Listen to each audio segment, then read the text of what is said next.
Welcome to Business Concern. The topic, flat or pyramid governance structure for effective business decisions. Governance of business generally consists of two structures, hierarchical, pyramid, or non-hierarchical, flat. Can it be determined that one structure is more conducive to effective decision-making than the other? The hierarchical structure is the traditional legal governance structure of the corporation.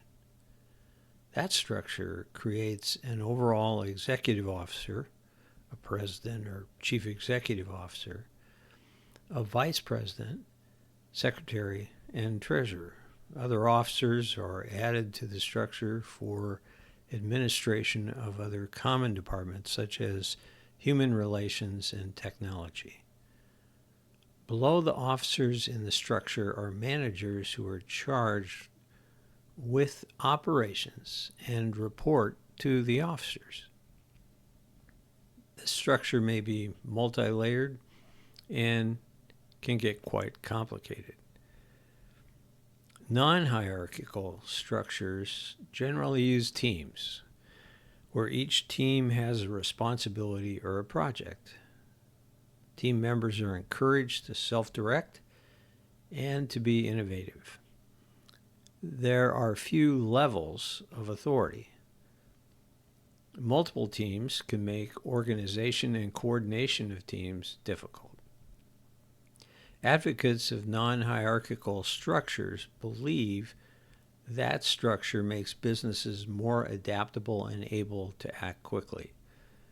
Examples of businesses using non-hierarchical structures are Google, Zappos, Altassian, and Netflix.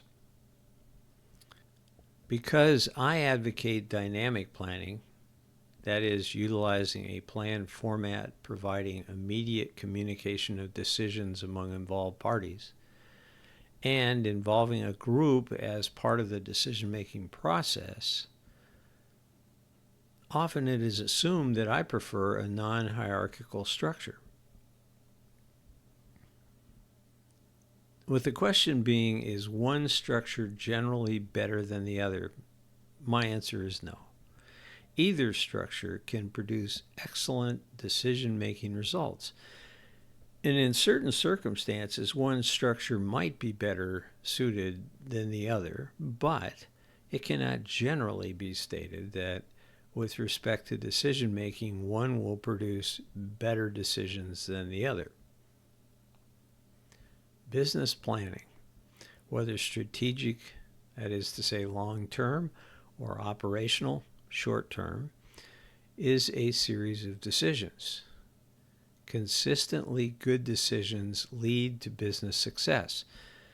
For the best decision-making process, a small group of diversely informed individuals should aggregate their judgments and provide that wisdom to the persons with authority charged with making the decisions that create the plan. This group should be formed to include the elements of diversity, independence, and decentralization. This use of a group does not mean that the group has the authority to make the decision. In the ideal group decision-making process, even though there is use of a group to understand the decision to be made, the decision is made by an authorized person taking responsibility for the decision. Implementation of a business plan is the communication of the decisions made and the taking of action on those decisions. The dynamic business planning process is one where the documentation of the decisions is sufficient to provide a format for corrections. Now, this might be as simple as a spreadsheet or as complicated as a custom software program. Once the plan is documented and communicated, those making decisions should constantly question goals, change actions, identify new mileposts, and revise the documentation to accomplish communication to all charged with execution of the plan. And once this process starts, planning is not a separate activity. It becomes a series of seamless and constant activity. It's the way in which business decisions, in the form of plan revisions, are communicated throughout the business. Actions are taken on those decisions. Monitoring is done on the actions and the plan revised. Decision making is not unlike driving a car.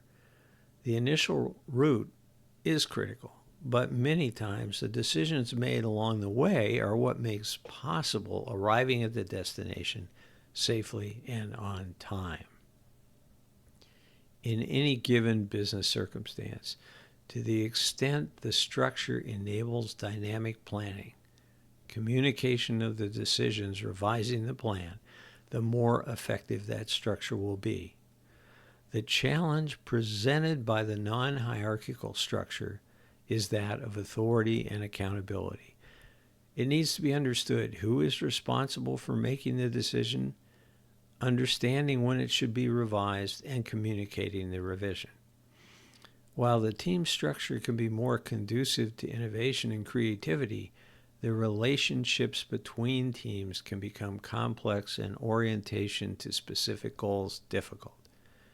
If the business consists of silos of separate activity, it will be difficult to define and reach overall business goals. Traditionally, the weakness of the hierarchical structure is the lack of direct communication from the bottom of the pyramid to the top and back down. Decisions are often made without the direct input of those who will be executing the actions to realize the goals of the planning.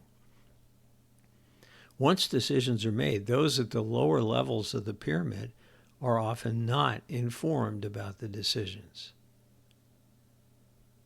No matter the structure, the decision-making policies should require there be a person authorized to make the decision, and that person must assemble the group, obtain the information to make the decision, and make the decision in a timely manner. The decision must be documented as part of a plan on a format that allows immediate communication to all affected parties throughout the governance structure. Whether the authorized person is called a team leader or an officer makes little difference as long as the plan is effectively communicated to all involved parties. Either structure can support an efficient decision-making policy and a resultant successful business plan. To be successful, the structure must provide designation of authority to make decisions in a dynamic plan format, allowing documentation of the decisions on a format allowing immediate communication of corrections. This will provide the constant questioning of goals, selection of actions, identification of mileposts, and determining revisions to the plan as a series of seamless and constant activity leading to business success. My name is Rick Rebusel. I'm Principal Consultant of Business Transition Consulting. I appreciate your attention.